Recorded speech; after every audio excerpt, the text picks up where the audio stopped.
You'll see. Welcome, we're in a everybody. we're in a new era. We're in a new era. New For, era. There's the for new many reasons. WWE Netflix era. Now we're Yes. in the new podcast era where we have video and hopefully not potato audio. Hopefully not potato audio. Hopefully not potato In audio. a couple minutes, the president will change. Oh fuck! Uh, Is that at 11? that's at 11. That's at 11 our time. Fuck. Fuck Well, indeed. It's been times good. be changing. It's been real, man. It's been real. It's been real. It's been so real. We traveled back in time to 2018 once Uh, again. Actually, oh yeah. yeah, 2018 was also Hereditary. Speaking of which, I just saw Hereditary is on Netflix now. It is. Yeah. It is. I'm very excited Yeah. because I think it's the first time it's been on Netflix. It was on Amazon I for a have, while. I have not. Yeah, I've not ever seen it on Netflix. But Yeah, that was cool. That was cool to see. it is, and I'm hoping that it's better than. So I don't know if I told you, but the problem with Max was whenever you go in there, there is a 50-50 chance that the movie you're watching will be cropped to shit. So sad. Yeah, it's fucking awful. So sad. Which is why I actually ended up buying like the Hereditary like triple pack or whatever it was. So I obviously know that these technology things are much more complicated than I am capable of understanding. Mm-hmm. But given all the cool things we can do, how come if I copy and paste something on a document in night mode from one device, and then I paste it into something not on night mode on another device, it copies and pastes my font white and then my background black, and like will not let me change it. I feel That's stupid. this is something somebody should have been able to figure out by now. If you highlight the text and you see where it says normal text style, if you hit normal text, it should go back to whatever the default is. Javi, it should automatic. I get it. I get it. They just made the first arrests for people making AI Porn? PDF files. Oh. And I can't copy and paste my damn. Yeah, that's fair. Very fair. Email. It's very fair. But anyway, we are not here to talk about PDF files. We're here to talk about Dragon Ball Super Broly. I never in my wildest dreams thought that we would be reviewing an animated Dragon Ball movie. Hey, man. When you suggested this, I was like, was there another like live action one besides that really shitty one that I was just unaware of? And then I saw this movie. I was like, oh, we're interviewing like we're reviewing like a Dragon actual Ball. Dragon Ball canon movie. Yeah. I need someone to really give me a crash course on the lore. So I know broad strokes. Yeah. As someone who just kind of fell off the wagon, by the time I was like, oh, I want to watch this shit, we were already like seasons and seasons into Dragon Ball Super. I didn't realize how old the franchise is. The Dragon Ball's from the 80s. Yeah, that's bananas. It's old as shit. Yes. So the way it goes is you have Dragon Ball, where Goku's a little kid, and you have Dragon Ball Z. Yep. He's an adult. And then you have branches, right? So because you have Dragon Ball GT. Yeah. Which has the awful American theme song. So this is where I will interject, because the first Dragon Ball I'd ever seen was at a friend's sleepover, and it was Dragon Ball, OG Dragon Ball, and it was an episode where Goku learns Kamehameha, and there's the old guy, Master Roshi or whatever his name is. Hell yeah! And all I remember is him being like, "It took me 50 years to learn the Kamehameha," and then Goku's like, "Kamehameha." Yeah. And I'm like, "Damn, that's pretty cool." And then this is while I like all the kids were talking about Dragon Ball Z, and then soon afterwards, my family got cable, and I'm like, "Oh, let me watch this to see what it was all about." And I remember what was on cable at that point was Dragon Ball GT, and whatever it was, I didn't like it, and that's all. And that's all I'll say. So that's the funny thing. So I have a bit of a soft spot for Dragon Ball GT, mainly because I really like, and I know it's controversial, I really like Dragon Ball or like Super Saiyan 4, which is where he's got like monkey mode, but like not monkey mode. It's really cool. I don't know. I like the visual style of of the Super Saiyan 4. Because for the longest time we just had Super Saiyan 2, and then Super Saiyan 3, he just gets long hair. So this is my other question. Okay, Super Saiyan is he turns blonde. Yes, he turns full on Aryan Master Race. But then in this movie, Jojo Rabbit. red hair, and then blue hair. So Yes. yes, and then fusion I knew existed, and I knew Yeah. there was So I knew there was a dance. the fusion dance. Yeah. Yes. So all right. So the way it used to go, so from 3, that was like the cap, Yeah. right? All Is it that the does blue is it one? makes his face really chiseled. I see. He turns on like full on like handsome Squidward mode, and then his Gotcha. hair gets super long. That's Super Saiyan 3. Yeah. But then in GT they introduced Super Saiyan 4, which is a mix of like their giant ape form, which they talk about in this movie a little bit. Mm-hmm. But then it's like when they control it and they turn into like a hybrid of like a person with a monkey, Mm. right? So but then that was not created by the original creator of the series, Akira I see. Toriyama. That was made by some people. He fucking hates it. Uh, so that is not canon. So then they created Dragon Ball Super. And the whole point of Dragon Ball Super is, okay, this is the actual canon continuation of the story. I see. Yeah. They retconned everything in GT. And this is kind of where they are making their official canon for things that were usually kind of up in the air. Mm. So like the story of like Broly, that was never introduced in the series. Like that was always in these like offshoot movies. So But that then character existed before this movie. the character Or existed back in the, I think, like late 80s, mid Jesus. 90s. Yeah. But he was never referenced in the show. Oh, really? So as far as anyone who would only watch the show, you have Mm-hmm. no idea who this fucking guy is. And so then he was never officially canon. But then this movie made it into the official Dragon Ball canon, because all of these movies do connect to the overarching story of Dragon Ball. I see. So as far as the Dragon Ball movies go, this one is, I think, the third movie in the Dragon Ball Super movies, because you have Battle of Gods, which is where the cat guy is introduced. He's a god of destruction. He was in this movie? Yeah. He like bullies Vegeta and his wife for a while. Vegeta's kind of a dick. Vegeta's always. I love the Yeah. Vegeta Goku dynamic. It is funny. It's a very fun dynamic of like you have your good cop, bad cop, basically. It is funny, and it was a bit confusing for me at first because I was not really aware of the timeline. And the movie starts off on the same planet, and there's already King Vegeta, and then a whole bunch of other Saiyan people. And then I was like, are all these people named Vegeta? and then I became not so dumb, and then I understood what was happening. But yes, there's bad cop. Yeah, good cop, bad cop. So this is the third movie. So you had Dragon Ball Battle of Gods, which is the one with Whis and Beerus. That's the really flamboyant guy, and then the cat guy. Then you have Resurrection F, where they bring Frieza back from the dead using the Dragon Balls. And that's why he's in this, even though he technically died like very early on in Dragon Ball Z. So there's yeah, because it opens with like Kid Frieza, right? Yeah, so this movie goes back a long time. Yeah. This movie starts like when Before Goku and Frieza are like babies. Yes. Yeah, so like it's all about, and there is a movie. I don't know if it's an actual movie. It's like a TV movie. So it's like 45, 48 minutes. Where it talks about Goku's dad fighting against Frieza and like the genocide of the Saiyans. I see. Right. This movie doesn't go into detail because I think people kind of assume if you watch that, then you kind of have that background info. You only see a snippet of it happening in this. But yeah, so you go back a long time and you are seeing Frieza as like a little kid almost.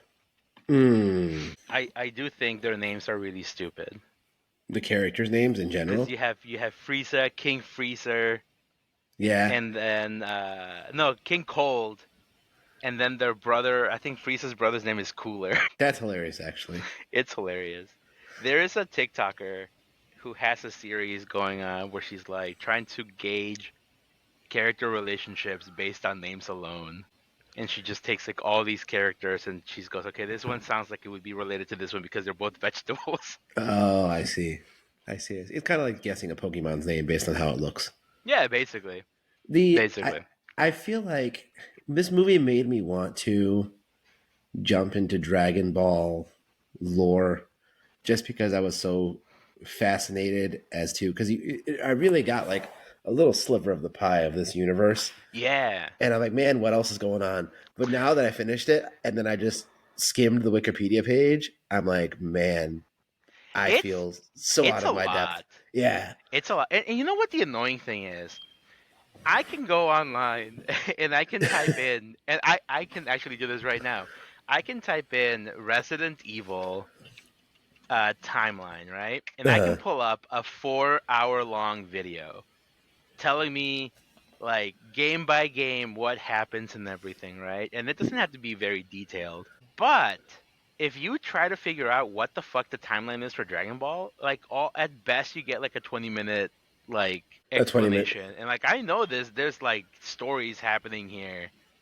You cannot tell me all that in 20 minutes. Well, that's where I was also now that I'm even more confused because at first I always thought that Dragon Ball was kind of like Pokemon, where there's like a loose plot, but really you're just like circling around in the same like maybe the same like cookie cutter type of episode all over the time. Like in Pokemon, it's like gang arrives at new location. Yeah. This location focuses on a new Pokemon we have not seen this season.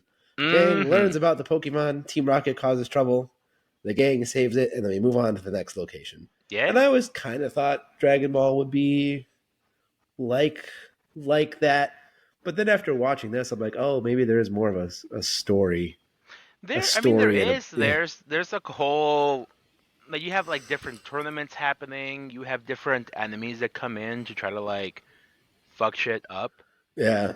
It does follow, for the most part, a pretty like standard formula of Goku fights them and then he tries to befriend them, and half the time it works, half the time he doesn't. That tracks It yeah, and I based on what mean I saw. the fact that like the cat guy is friends with them in this movie, when in the first movie he shows up, He's he tries to mean, like destroy the world, right? mean guy. Mean guy. Yeah. It's interesting though that they are bringing in different characters that were traditionally villains and make them, I don't want to say heroes necessarily, but like Mm-hmm. give them some sort of redemption, but that still treat them like almost like anti-heroes. Mm. Because Frieza's in this movie, as a result of him coming. So there's the whole thing where he was brought back with the Dragon Balls, which is really stupid. But then there's this whole thing where he gets brought back from hell to fight in this tournament where all the multiverses are fighting, and like if you lose you basically get wiped out. You go to like super hell, super oblivion, super It's annihilation. weird, dude. I don't know. I again, I don't know a lot of that, but I do think that this movie gives you enough so that you kind of know what you need to know. I never felt I was super once the movie got to a certain spot, I never felt like I was super out of touch as to what Yeah. was going on. Yeah, because like the movie begins with them kind of talking about how Frieza gets involved with the Saiyans, because before it was all under the reign of Kim Cold, and his Mm-hmm. subsidiary was his subordinate, sorry, was King Vegeta, right? And that sets up the whole, why is Frieza even involved in this conflict, right? Mm. It's used as a bit of a stepping stone to introduce Broly, which I think is really hilarious.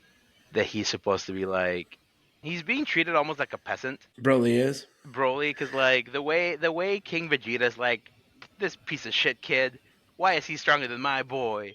Well, that But was yes.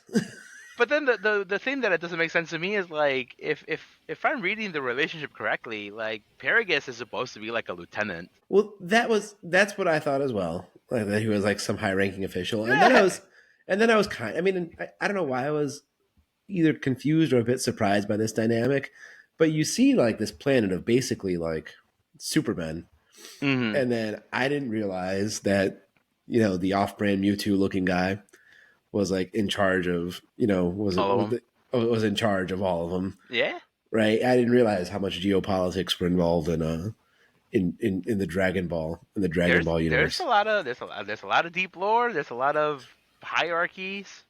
And then one more unrelated question I have before we dive in. Were the Dragon Balls ever, like early on, were they ever like really hard to find? Like maybe you spent like a whole season Yeah, trying to find. Okay. yeah. Now it just seems It's like a. I think it's because they kind of learned that like the MacGuffin can only be a MacGuffin for so so long long. Yeah. before you're like, all right, at this point it's just a plot device. Well, it's kind of like in the first season of Loki, where Yeah, they get to the TVA 1,000%. That's really and what it is. They're like the Infinity Stones. yeah, it's like oh, found five more yesterday. I use them as paperweights. Yeah, Yeah. yeah, One of the things that I will always find really hilarious is how Frieza always refers to the Saiyans as monkeys. yes, It's so derogatory, but yes, it's so fucking hilarious because he's like, "Hello, monkeys." yeah. And It's so I think that helps set up the villain dynamic it does. more. I mean, he is, for lack of a better term, like he is like a Hitler type. He's a Hitler type. He's a dick, and he's also like he's not cool. And I mean that not to say that he's not like a well written villain, but like you see Darth Vader, and you'd be like, oh, that guy looks fucking cool, He's a right? bit of a dork. Yeah, you see Frieza, and you're like, man, fuck this guy. And I like that he's short. Oh, And it's a somewhat major plot point. I love that that's the plot point for this. Of, I this do movie. appreciate. What was that? I said that, and I like that it's a somewhat of a major plot point of this movie. Oh, for sure. But I think it's hilarious though that we spent like 45 minutes of this movie without seeing our main characters Mm-hmm. Yeah, all set up. I think that's really good. This is actually the first time we see Goku's mom ever. as far as the lore goes. I'm Really? pretty sure this is the first time we see Gina. Goku's mom's kind of a snack. Not gonna lie. Not gonna lie. Is this Sano's introduction to the waifu? The waifu wars? No. This is Sano's introduction to the waifu I've wars. climbed You- that mountain. I've seen those peaks. Yeah, but the first time that Sano acknowledges that that an anime hottie is a snack. In middle school, some friends of mine really had a crush on the character Alexis from a show called Yu-Gi-Oh! GX. Alexis? Alexis Rose. Yu-Gi-Oh. Let's see. Oh, She's fine. She's fine. here's my problem. Yeah. She looks too much like Kaiba. Here was my problem. And now I can see it now you mention it. But here was my problem. They changed the voice actress for her somewhere in the first season. Really? And then to something that I like less. And this is kind of what killed some of my innocence when it came to art, culture, and entertainment. Because I was like, oh, the first one just must be sick. She'll be back. And then I waited. And Javi, she never came back. To be fair, Yeah. it does happen. That they get sick and come back? It does. It does Oh, happen interesting. that like when there's a syndicated show that Yeah. is like not syndicated, sorry, when it's like showing live almost. Yeah. Right? Let's say they have a very tight window of like the show premieres in Japan and you have, I don't know, a week to get it done in the dub. If the person who's supposed to voice the character is sick, someone will step in. So I've wondered because so with this movie especially, I got as it finished, I was really interested into how the production method of a show or movie like this and then the merchandising of a show and movie like this just overall affects the plot. Because when it comes down to, and I don't know if we formally said, but this is part of our Rex You Love series, right? This is something that I had not seen that Javi thought I would enjoy. And then our next recording will be something I have seen that Javi has not seen that I thought he would maybe enjoy. But as I'm watching this, and once again, like we said, also not super familiar with Dragon Ball. Like this movie, I won't say that it's not very heavy on the plot. No. There's some setup. Yeah. And then there's some action. Listen, my going into this were as to why I recommended this to you. Yeah. was I want to show you what like action is like outside of a John Wick movie. Like what good action is outside of a John Wick movie in the anime medium, Yeah, it right? is good And I action. think I've shown you three, I think, including this, three of the best action anime things that I can think of. You saw that one movie in the theaters on the Because we train. saw we saw the Demon Slayer Mugen Train one, Mm-hmm. and then we saw, I believe you saw Fate with me, the last chapter of Fate, Probably. I think. Yeah. Did we Um, see Ruby together? I don't think we saw Ruby together in theaters. I think we've seen like bits and pieces of it. Yeah. Um, but even that, like, that's a different type of. That's very American because I mean Anime. it's a Rooster Teeth Productions, Yeah. right? But this is like this is what the people in the mainland Japan like, Consider. right? Yeah, this is Yeah. like their peak. And as far as like Dragon Ball animation goes, this is considered to be like peak. That was really good. Um, yeah. So anyway, let's get back into this. Yes. So after the initial thing where the Saiyans are exterminated, we go into like our main timelines. Broly gets shipped off, and Paragus like also fucks off To a boring ass planet. to a boring ass planet filled with bugs. Filled with bugs and a big old wolf dick worm. Wolf dick. Yeah, it's basically what is that thing? The It's like a Alaska. Sarlacc pit. It is, but with the Alaskan bullworm, except it's a furry. Yeah, yeah. Yeah. That's a good way to put it. We're kind of left there, like hanging. Eventually, they get rescued by Frieza's force. Mm-hmm. They take them in as like refugees, and then Frieza's very interested in the fact that like this is There's a a Saiyan, Saiyan. Yeah. right? Because right now he's got beef with two Saiyans at So the how very many? least. How many exist?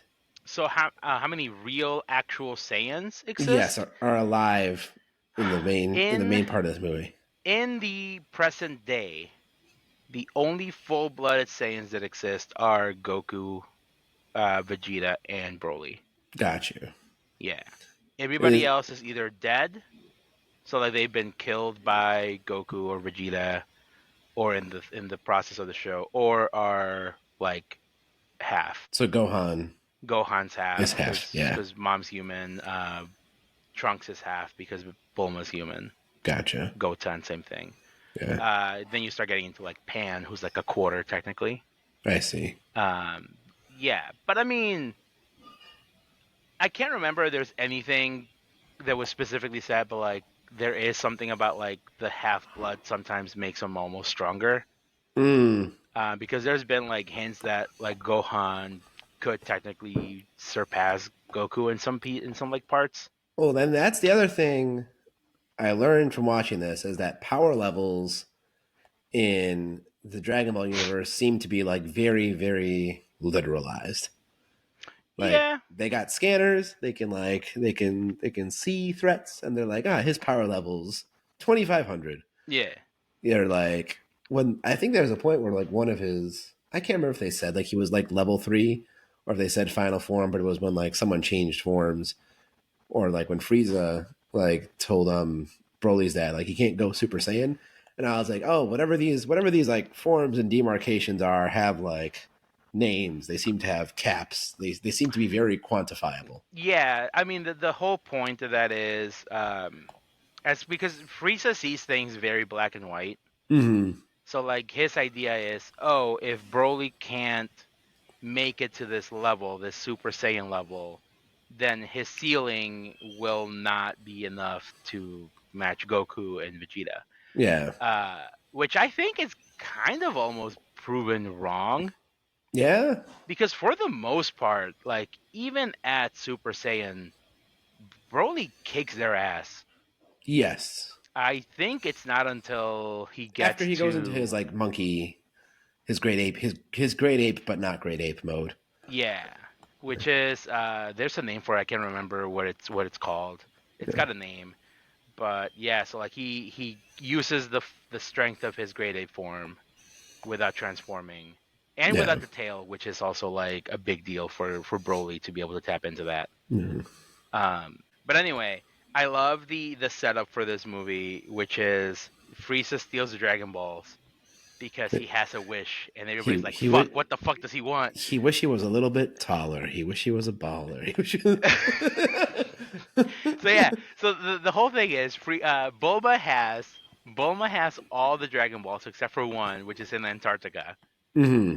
and they ask her, "Why do you want the Dragon Balls? Like, what plan do you have?" And her idea is, I'm going to ask the dragon, the almighty powerful dragon, to make me 5 years younger. And they're like, why? And she's Hmm. like, well, because if I ask for 10, people are going to start asking, who's your surgeon? Which Yes. is very petty. And then they cut. I love the dynamic here because it cuts right to Frieza, and his like minion is asking him, "Why do you want the Dragon Balls?" Yeah. He's like, "I want to make myself like 5 inches. 3. Is it 5 centimeters I think taller?" 5 centimeters. 5 centimeters. And they're Yeah. like, "Why?" They're like, "Because I don't want to use my full transformation, and I don't want people to think that I did something nefarious to get it." Exactly. And I love the mirroring of both of them just being very vain and petty. Well, then I also think that that's a good way to sort of like, as someone not fully familiar with like the whole lore of the MacGuffin of the Dragon Balls, I think that that is a good way to sort of add some bathos or lampoon the nature of how important of a MacGuffin is, because it's literally like the title of the show. But then also, to me, it seemed like, all right, we've been here, done that with these Dragon Balls. Like, we have to reference them somehow because like it's important. But at Yeah, this point, we've been around the block, so 5 centimeters. yeah. But- And it does act as both a MacGuffin and a bit of a red herring too, because like Mm, as far as Goku and Vegeta are aware, the conflict here is going to be like the Dragon Balls, right? right. Like whatever Frieza has planned with the Dragon Balls, like that's going to be bad news. Yeah. But it's really not. That's not what the plan even is. Like he's not really using it for anything world threatening. There are rules to the Dragon Balls. You can't be brought back more than once. I believe it's one of the rules.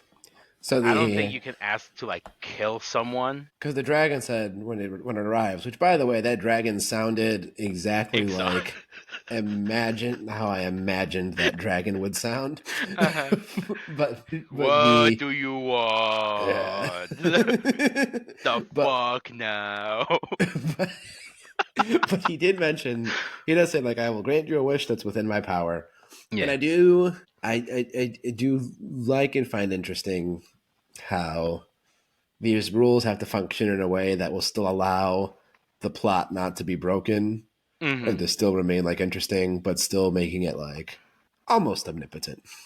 Yeah. Like in this age of like, and I didn't know until watching this that Dragon Ball was technically a multiversal franchise. It's weird, dude. Everything's But a multiverse.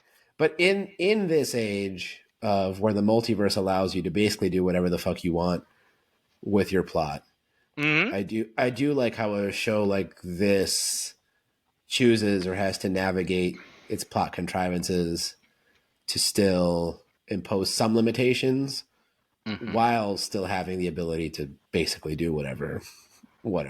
Does that It make it sense? it opens a lot of opportunities, and one thing that from what I've gathered, again, I haven't watched all of it. I've just kind of like cut in and out every once in a while. Hmm. As far as like their multiverse thing goes, it's not like MCU multiverse. It's not like DC multiverse where like you have 5 different types of Batmans, right?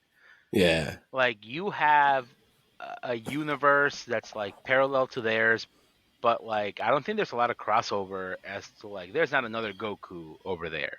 Mm. I think the closest they get is there's a character that people call Goku Black, I think, he looks exactly like Goku. He's got pink hair and everything, Yeah. but he's not supposed to be Goku. He's just like a doppelganger. Interesting. It's not like when you're watching Doctor Strange, right?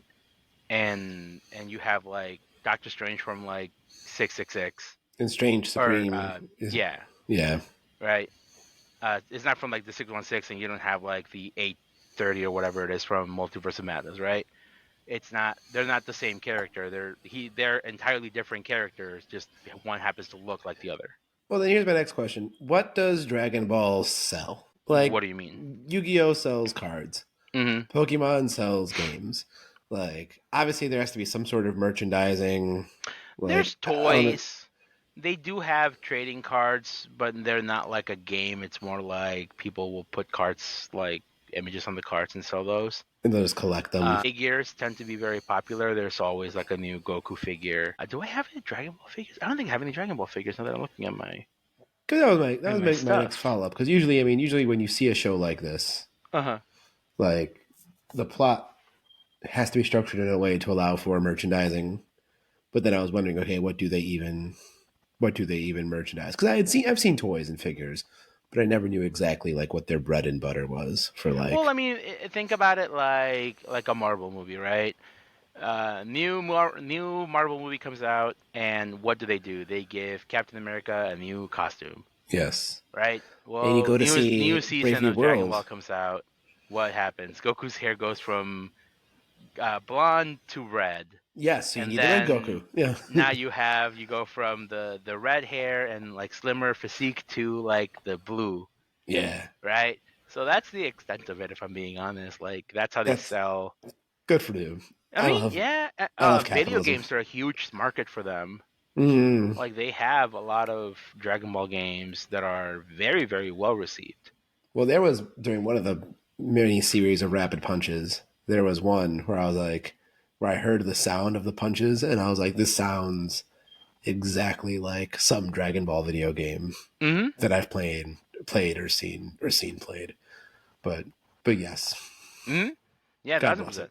God So bless it. like, yeah, it is interesting to me, kind of like to say, what do they sell? I mean, I didn't really think of it that way, Mm-hmm. but yeah, I mean, the way I see it, like the marketing is all there. Like Yeah, they may not sell card games, but they sell mangas. Like they sell weekly mangas when they have new episodes come out. They have a new series now that just started like earlier, not this year, sorry, like late last year. that's crazy. Yeah. So I Yeah. mean, there's always, as long as there's a story, As long as there's a story. as long as there's a story. Yeah. Anyway, this is where we get into the confrontation where they're like, "Hey, we're gonna beat the shit out of you, Frieza," and Frieza's like, Mm-hmm. "Hey, wait, before you do, let me introduce you to my new friend." And immediately, it just does not go well. Like he has zero people skills, this Broly.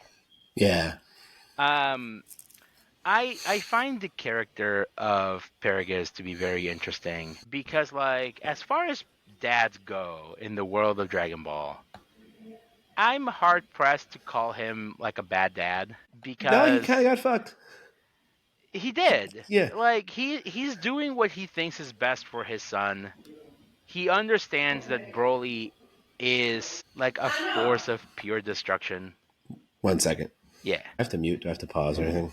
I don't think you need to pause. I can. Nah, don't anymore. Yeah, no. Still computer. Okay. Hello. Have fun. But like he understands that like Broly is pure destruction, right? So Yes. he gets it, and he does have to control him somehow. But then you get into like he has him with this like slave fucking collar, Yeah. right? So like that's fucked up.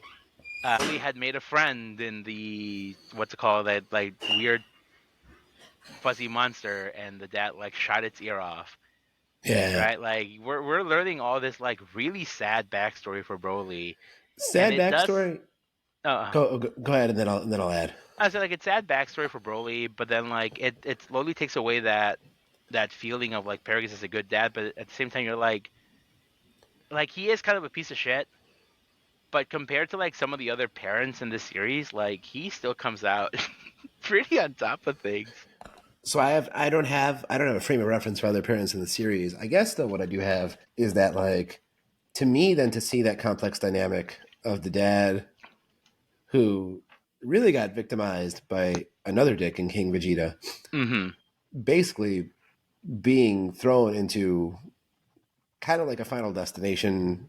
And I mean that from like the Super Smash Brothers map, where Oh, like uh-huh. yes, there's threats on this planet, but by and large, it's very barren and plain, and kind of like a Yeah. blank slate. And the fact that like you see this dynamic of this character only contained in this one kind of capsule of a movie where like I could easily see this whole Paragus and then Broly story being dragged out into like a season of television, right? No, probably.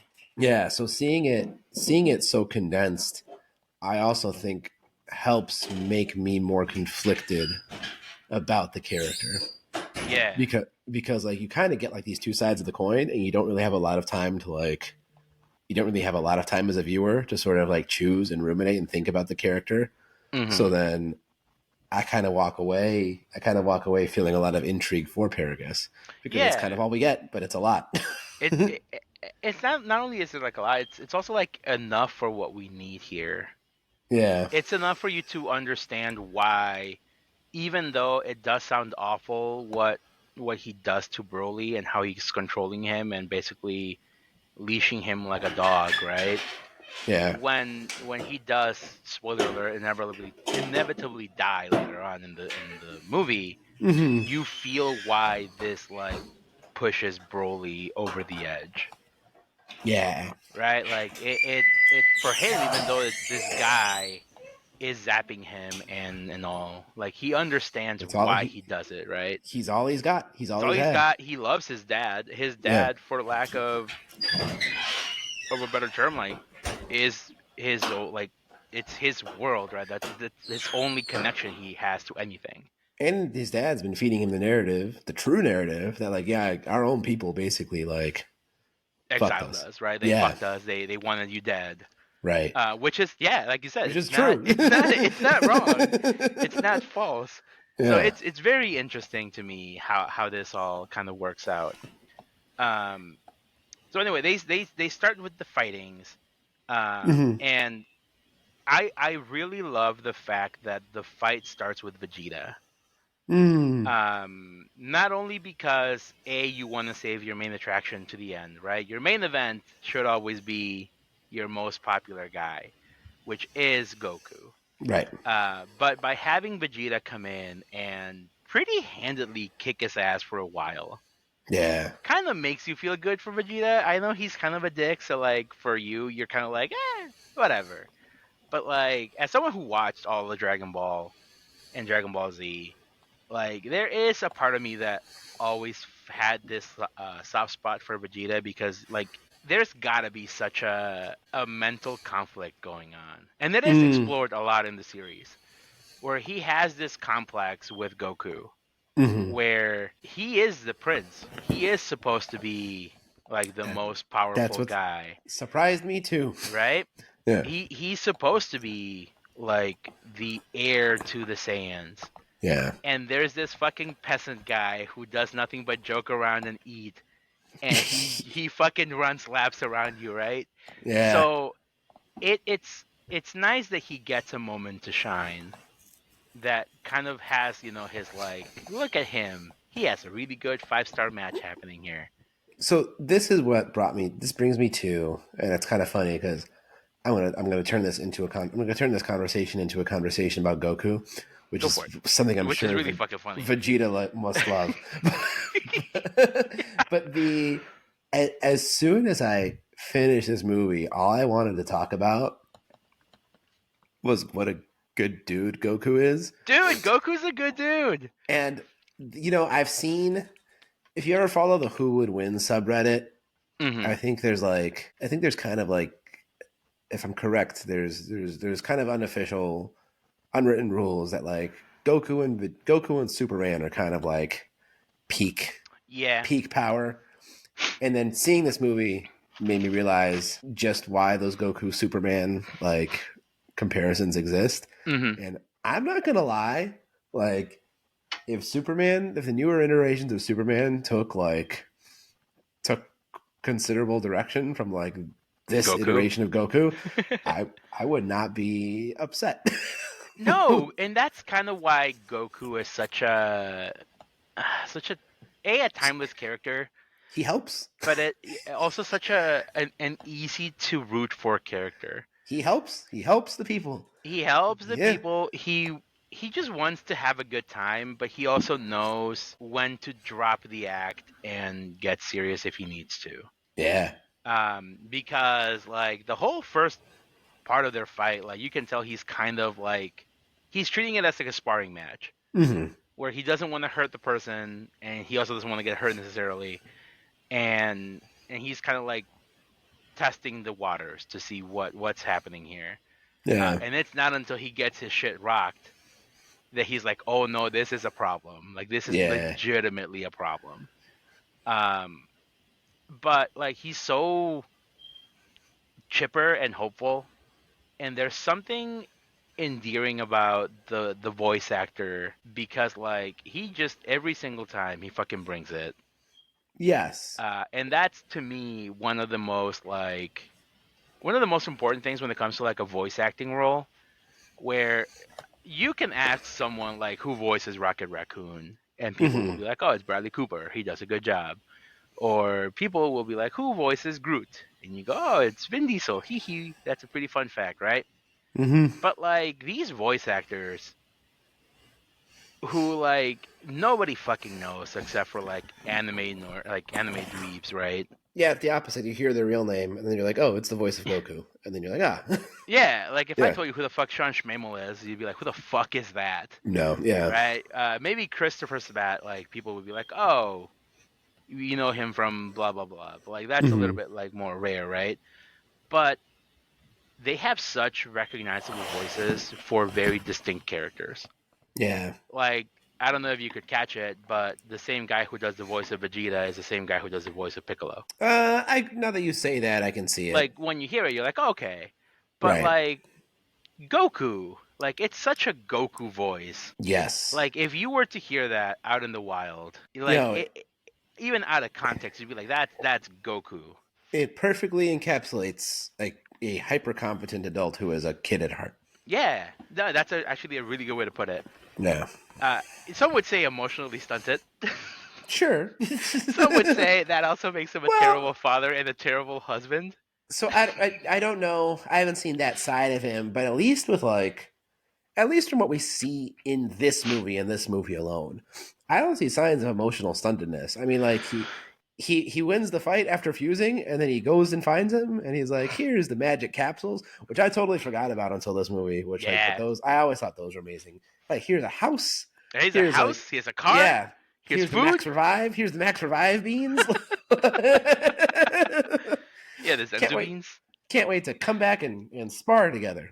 Yeah, and that's kind of the amazing thing about this whole series is like even after Jesus Christ, dude, almost 30 years, over 30 years. That's 1980. Yeah, it's over 30 years. If it's in the Fuck. 80s, right? Yeah. Pushing on 40. Like Yeah. even after all those years, still managing to make these characters feel Endearing. endearing and not annoying, but then still distinct from each other. Like Yeah. I love the fact that Goku is, yeah, he is the better fighter technically speaking. He's the strongest one. Um, but like even a character like Vegeta, he has his own like shine, right? Mm-hmm. He is a significantly better husband and father than Goku ever is, which is That's crazy. insane to me. Yeah. And for someone to be like of that stature, not no pun intended, but like to be, he is supposed to be king of his planet. Yeah. He also has that complex like Frieza where he would probably be very demeaning to like a human, but then he got fucking hella humbled by Bulma, and then she like tied him down More ways than one. in more ways I than hope. one, Yeah. I right? hope. So like I really do appreciate that as far as like the different characters go in this movie, and in this movie you don't really get to see it, but Piccolo is also a better dad to his own son than Goku is to his son. Yeah. Like his dynamic with Gohan is significantly better. That's so fascinating. It's very, yeah. The newest movie that came out post COVID deals a lot with Piccolo and Gohan, and then Gohan's own kid. So I have to ask real quick. Maybe you can answer this question later. But if someone wanted to dive in to the lore and get the gist, Hmm? is Dragon Ball Z the best dive-in point? Or, No. Well, yes, but no. So not OG Dragon Ball Z. okay. Uh, and I actually might do this because I've been really curious to see how it changes. Hmm. But Dragon Ball Z Kai is what came out recently. As a, are you familiar with Full Metal Alchemist and Full Metal Alchemist Yes. Brotherhood, like Yes. that? Yes. Yes. Yeah, Yeah. it's basically that, I see. where they take basically the core story and they do it a little bit more streamlined, a Gotcha. little bit more. I don't think it's as much of a deviation as like Brotherhood was to the original FMA, Yeah. but it's that same idea of like not a bridge necessarily, but it's a little bit more condensed, more streamlined. You didn't have as much filler Mm, because that was a problem because they were both being made at the same time. They would right. have to stretch out fights for like 4 or 5 episodes because they're like, fuck, we have nothing else to do after this. Yeah. So yeah, that would be probably the starting point, and then following with Super, because also That is Super is a little bit more streamlined. that is kind of cool that like the newer you have media where like the newer remake can really become like maybe not the definitive version, but like the more recommended version for newcomers to That come in on. I'm having that right now with what's that show called? Ranma One Half, Uh huh. which is a show from the '80s as well. Um, and they're just right now like remaking it, and I can see like what's usually would have taken like 6 or 7 episodes happened in like three. Yeah, because that is like I forget when I started realizing this about Yu-Gi-Oh, but then like you would get a big duel that would take like 4 or 5 Forever. episodes, right? And I mean that's a month of your time as a kid, Yeah, right? And like what would actually happen within the course of one episode was yeah, very minimal. yeah, for sure, Yeah. for sure.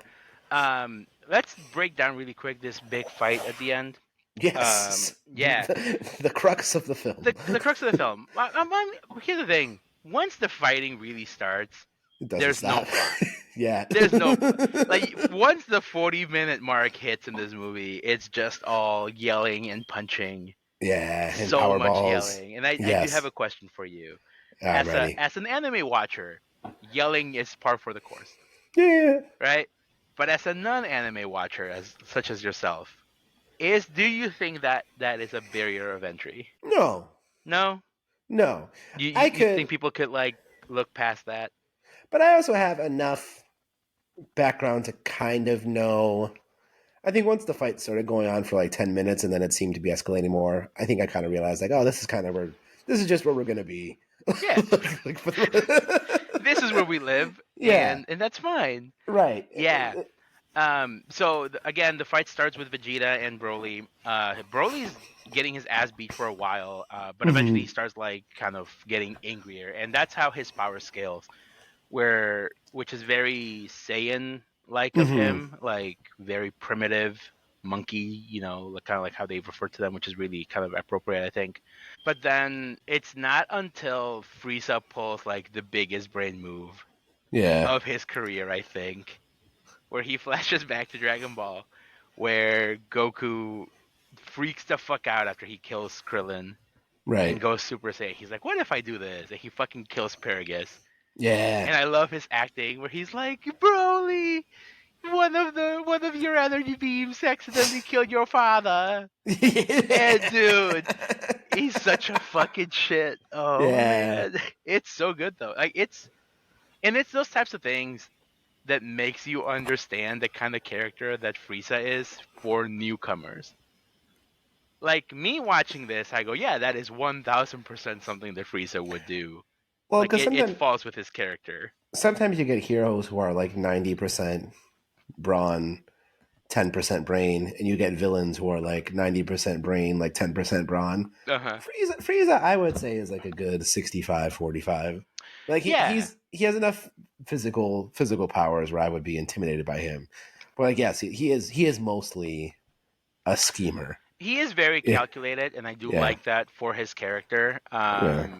And I do appreciate that, even though he was kind of treated a bit of like a chump in Dragon Ball. Uh huh.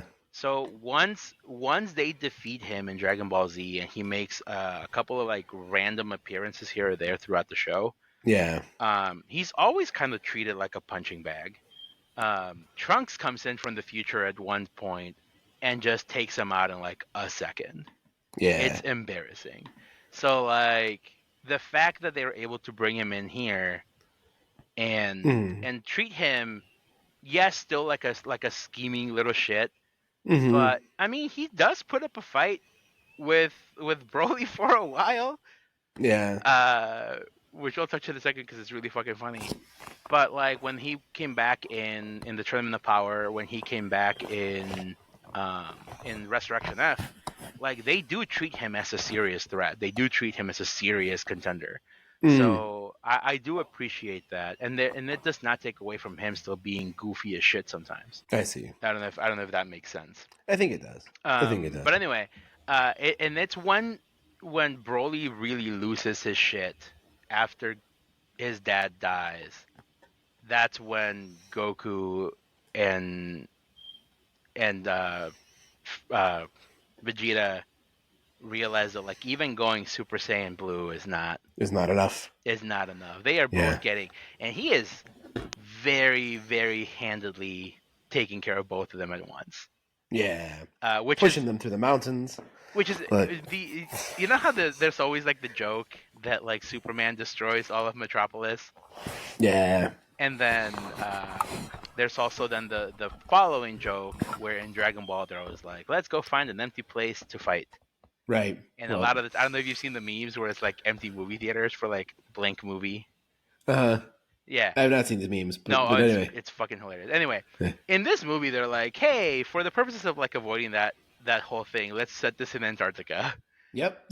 But then you're watching this movie happen and you're like, This this is is causing like nuclear winter. basically It's they got to mountains the are magma. exploding, It's a glaciers are melting. it's a beautiful barrage of colors, It's and it was funny crazy because how much is happening. I was watching this. I was watching this with my wife, and then You made Ro watch this? yeah, of course, Wonderful. and then like we watched it in a couple settings, but as in between, she's like, yeah, I don't know if I like this movie, and then I'm like, yeah, but the colors are pretty, aren't they? She's like, yeah.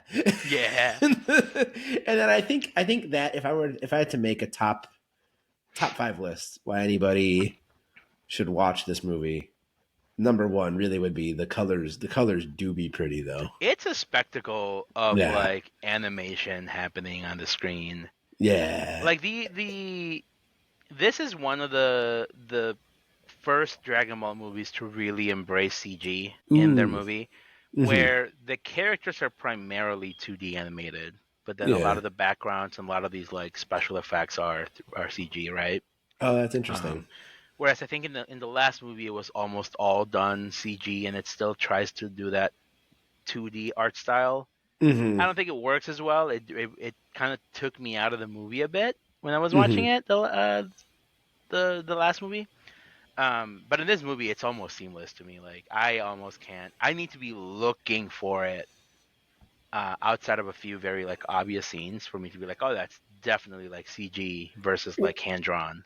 Well, I think that's what kind of makes this movie a treat. Mhm.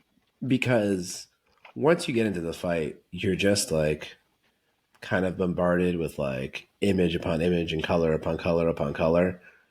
It's And sensory like overload. it kind of is. And I can see why someone might hate this type of movie. Mm-hmm. But I feel like if you go into it kind of with a rudimentary understanding of the market, or not the market, but of the brand that Dragon Ball is, and you're really just ready there to appreciate some nice animation, I Mm-hmm. feel like that really is this. I feel like that is this movie's biggest gift. It is really like kind of just walking into a candy store, and you're like, and your mom or dad being like, "Here's a bucket. You got 20 Yeah, minutes. Go for it." And it's yeah, crazy. yeah, I very crazy. really love the so once all this shit starts to go down and like Goku and Vegeta realize they need something else. Mm-hmm. They trick Broly into like just assaulting Frieza, Yes. which is great because Frieza doesn't die, which is whatever. Yeah. But you kind of do get that feeling of catharsis of like, hey, he's getting his comeuppance, Yeah. which is great. And then it's even funnier when you realize how long he has to deal with this. Yeah. Because as far as we're aware, everything is happening within the span of like a couple of like maybe like an hour, right? From what we're seeing, right? All the action is happening almost in real time.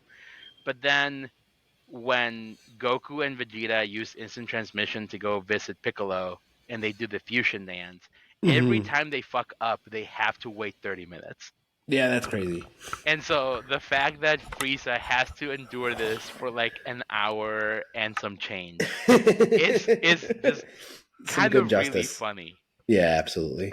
We see very brief snippets of it, like we just cut back every once in a while and just see him get his shit rocked.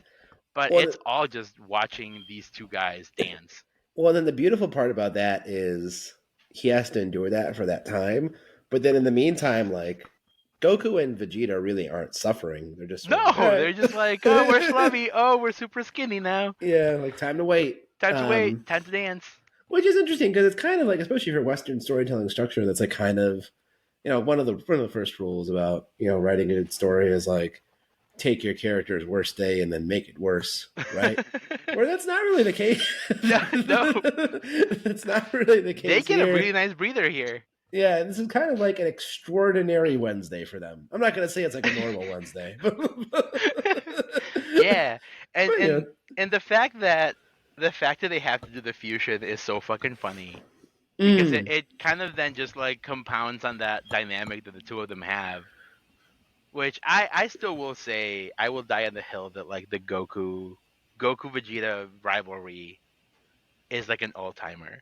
So now does Gogeta become? Is that a new person? Meaning, like when they fuse, is that a distinct new character, or are both of their like, or is it like Goku and Vegeta inside So there it's both of their consciousnesses together. together? But then it Yes, seems like that character has its own personality. personality. Yes. Yeah, So yeah. there's two ways to fuse in the series. Mm. You have the fusion dance, Yep.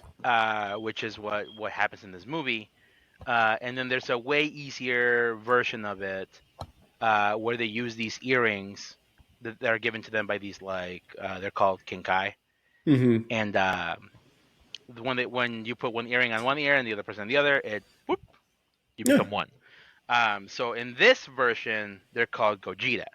Mm-hmm. Um, and then in the other version, they're called God, was it Vegeta and Is it Voku? I don't I remember. think it's Gogeta. Sorry, this was Gogeta, and then the other one is why am I Vaku. blinking? No, Vegito. Vegito. That's right. Vegito. Um, so and the kind of the neat thing is like their power sets are slightly different too, and their Oh, look is interesting. also very different. Yeah. Like it's similar but different enough that again you can sell a brand new action figure. Well, so here's what I was gonna say. I will say that like I don't think I was kind of disappointed in how Gogeta looks. Not that it Yeah, didn't look that cool, but I was like, I've seen cooler forms in this movie than I think Vegito is the superior look because he looks than more traditionally Saiyan superior look to who? To the other fusion? To Gogeta. Oh, so I don't have that frame of reference. But Okay. all I know is like when it got to this form, like here, like Digimon is the closest I can get to like knowing how this stuff works. And I will say pretty much every time a new fusion or digivolution was introduced in Digimon, I was like, that's fucking cool. Like I can tell that that one is cooler than the last one. And then when I saw the design for Gogeta or whatever his name is in this one, I was like, yeah. Yeah, it Yeah. Could have it gone it back to the drawing board. yeah, and I think here's the problem, right? So Mm-hmm. I don't know if you have your phone on I you. do. I'm a So millennial, I'm aren't gonna I? send you this is Vegito. He looks Okay. kind of plain. But then uh I'd say he looks more like Vegeta than Goku. yeah. Yeah. And I think that's the main difference. Yeah. It's like this one's more Vegeta. This one's more Goku heavy, whereas Vegeta's more Goku heavy. I Does see. that make sense? Yes, yes, yes, yes, yes. But this is Super Saiyan 4 Goku, and I think he looks fucking dope as shit. Yeah, it's pretty cool. Damn, look at those pecs. Yeah. um, so that's the thing, right? Like, I think it's just we get so many different versions of these characters in this movie alone Hmm. that like this one does feel a little underwhelming. But the fact that like then you have this visual of Gogeta, but then you also add that he turns Super Saiyan Blue is Yeah, kind of cool. yeah, They're about to fucking kill Broly because they're like, there's nothing we can do. Like we tried, and this is it. Like yeah. they're about to fuck his shit up. And Then they use the there's these two side characters named Chile and Limo, yeah, the and alien dudes, the the Frieza alien Force. dudes. Yeah, the Frieza Um, Force people. there was a huge point of contention when the movie came out about them focusing a lot on Chile's ass during this movie. And Oh, there's a few really? shots where you're like, yeah, that's her butt right in your face. But anyway, they save Broly by using the Dragon Balls to wish. I don't know how this works because she technically wishes for two things. Because she says, "I want you to save Broly and send him back to his homeworld." How picky is the dragon about these things? You know, sometimes he can be picky. You I could feel say, like in this one he was very gracious. could you say, I want you to save him by sending him back to his homeworld? You could maybe. I Yeah. do think in this movie, or in this case, I think the saving him was calming him down Hmm. and then send him back to his world, like almost like a twofer. A 2-for-1. Because when he arrives back at his planet, he is not in Super Saiyan mode and he is not angry. Hmm. Right? My Yeah. thinking is if the dragon had read that as sent him back to his world, he would have sent him back as he was, still pissed off. I see. I see. I Right? see. And then it's Yeah. not he would have like hopefully naturally like calmed down. Regardless, the day has been saved by the power of friendship. The power of friendship. Yeah. Which it's kind of nice that Chile and Limo managed to get off world and they're in like the little scouting ship to go back to Vampa, which is where Broly is Where from. Broly grew up. Yeah. Um, and Goku's able to find them, like you said, at the end, and he's like, "Hey man, how's it going?" I do really like. Again, I do find it really interesting that Goku does have this like 50-50 roll of the dice type of thing, where With he's like, friends or enemies. yeah, where he's like, like I'll try to be friends, and if it doesn't work, then I guess I'll have to kill you. But like, Yeah. But we which tried at least. sounds very nefarious, like just saying it like that. But like in context, it's really sweet. Well, not anymore, man. He does his There have best. to be hard limits. Hard limits, and Yeah. so that's the basics of this. I know that I'm not the only one who really likes this movie. As I know, like the fandom fucking loved this movie.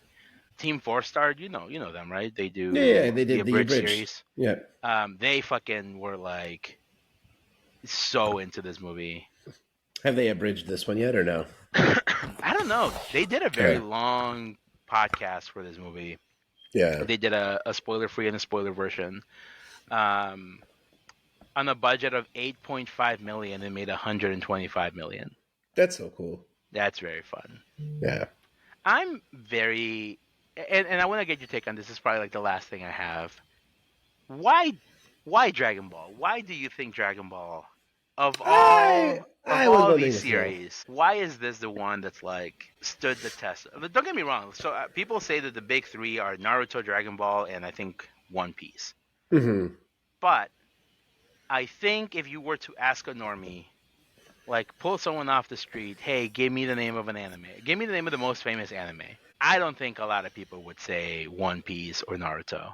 No, it'd be Dragon Ball. I think Dragon Ball. So Why? I'm going to give an incomplete answer, and only this because I'm just not familiar enough with the landscape to be able to really, really dive into it. But so my childhood friend growing up, what he would do, he was very creative. He was a really good drawer. And then he would also tell these stories with like characters that he made up, and there would be continuations, right? There'd be seasons. Seasons. There would be the main character's name was James Owl, And I knew he liked Dragon Ball Z, and as Uh-huh. like the stories kept on going on, like I kind of got an inkling that a lot of what he was doing was like inspired by Dragon Ball Z. Hmm. And then after I saw this, I was like, oh, like This is 1000%. inspired by Dragon Ball Z, Uh-huh. right?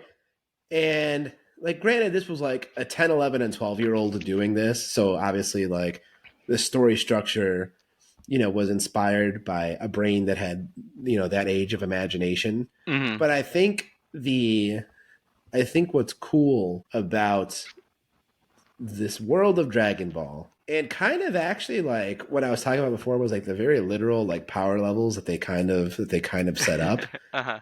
is those lanes actually kind of give you clear pathways to be creative and make just like bombastic, pretty, explodey stuff, right? That's Hmm. amazing. That's amazing to look at. Yeah. Because like, I mean, like once again, I don't know too much about this, but like, you fulfill an arc that's all about Super Saiyan 3, and like, well, how do we make it better? Like, well, Super Saiyan 4, right? And then Yeah. like, I mean, it does sound like too easy and uncreative on paper, but like because so much of this is like big hulking dudes like throwing energy at each other in a world that's like vibrant and colorful, and the blues are really blue and the greens are really greens, like Uh-huh. you can make things that look amazing, and it feels like a sense of adventure. And you basically have, I think they've mastered this Superman character who like can both like fuck your shit up, but then is Wants to be your um friend. also wants to be your friend, right? And like is kind of the ideal hero. He will beat you up, but then he'll like bring you aid and like Hmm. be and like you said, be your friend, but like try to make you better and wants to be better himself. So I Yeah. think just from what I've seen, that recipe of elements is what kind of leads this to be a very endearing piece of intellectual property. I'm very curious, like as with me wanting to go back and watch more of this.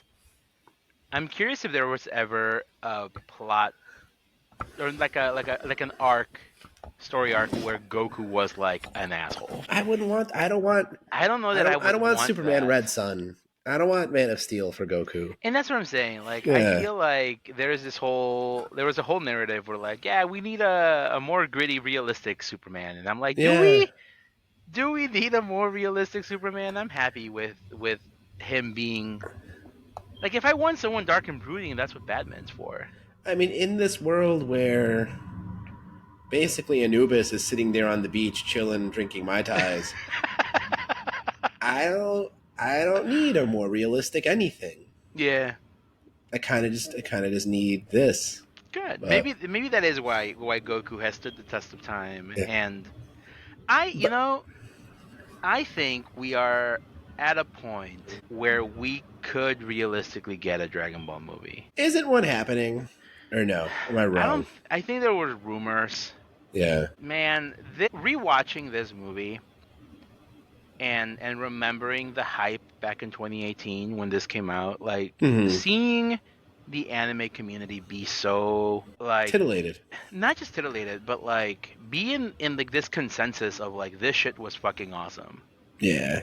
Like, yes, it's not perfect. There's issues, but like this is cool, Yeah. right? And then remembering that, and then also thinking back to when I watched Sonic. Mm. Like there's a scene at the end of Sonic 3 where I'm like, if you just replace Sonic and Shadow with like Goku and Vegeta or Goku and Frieza, Right. this is that. Yeah. So it is possible, and I think we are finally ready for a Dragon Ball live action movie. As long as it's being taken care of, as long as it's treated like not a joke, Yeah. which I think is the biggest problem with the Dragon Ball movie that came out in like 2008. Yeah, I don't. I know nothing about that except that it looks bad. It's Here's the other thing I it's will bad. say. I will say I do think, and I could be wrong.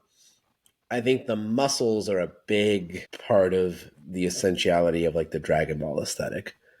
And then when I did my very very brief research today, and I saw that this came out in the '80s, I was like, Uh, that tracks because this yeah, was the it's area of like, very Arnie, very Stallone. yeah, big muscly action figures, right, for Yeah. kids. I Um, think you could get away with it in this movie by having them wear their outfit the whole time. Because that's one thing that happens in this is like because they're getting beat to shit all the time, like their shit just gets torn off. Yeah. I think if you frame it in a way that like their clothes don't fully come off, Come off. like maybe have it more in tatters, but then have them still be relatively fit. I think you Bet could it get could away with work. it.